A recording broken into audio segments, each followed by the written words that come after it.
ব্যস্ত শহর ঢাকার পিচঢালা তপ্ত রাস্তা, যেখানে হাজারো মানুষের ভিড় আর যান্ত্রিকতার কর্কশ শব্দ। এই অস্থিরতার মাঝেই ফুটপাতের এক কোণে থমকে দাঁড়িয়ে আছে এক টুকরো স্বর্গ। দৃশ্যটা খুব সাদামাটা, অথচ পাহাড় সম আবেগ মেশানো। এক ছিন্নমূল মা, যার পরনে মলিন কাপড়, কপালে ক্লান্তির রেখা। তিনি পরম মমতায় তার ছোট্ট শিশুটিকে ভাত খাইয়ে দিচ্ছেন।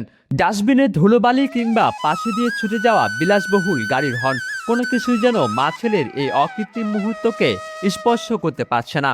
মায়ের হাতের প্রতিটি লোকমা যেন কেবল অন্ন নয়, বরং এক পৃথিবী ভালোবাসা আর আগলে রাখার আশ্বাস। কিন্তু এই দৃশ্যটি যখন পূর্ণতা পায়, তখন বুকের ভেতরটা হু হু করে ওঠে। দেখা যায় ছোট্ট শিশুটিও তার আধো আধো হাতে প্লেট থেকে দুটো ভাত তুলে পরম যত্নে মায়ের মুখে তুলে দিচ্ছে। ওই দুটো ভাতের দানা যেন পৃথিবীর সবচেয়ে দামি কোনো উপহার। শিশুটি হয়তো জানে না অভাব কি, হয়তো বোঝে না ফুটপাতে কেন তাদের বসতি, কিন্তু সে এতটুকুই চিনেছে যে তার এই পৃথিবীতে সবকিছুই মাই।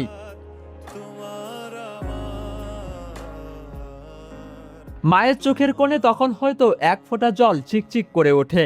সেটা কষ্টের নাকি তৃপ্তির, তা বোঝা বড় দায়।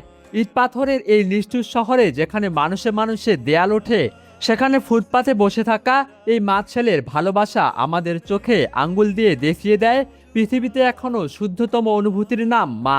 এক মুঠো ভাতের বিনিময়ে তারা যেন আজ পুরো বিশ্বকে এক অদ্ভুত মানবিকতার পাত দিয়ে গেল। মা তো এমনই হয়, যার কাছে রাস্তার ধুলোবালিও আঁচলে ছায়ায় শীতল হয়ে যায়। মাহমুদ বিন মারুফ, ডেস্ক রিপোর্ট, ডেইলি সকালবেলা।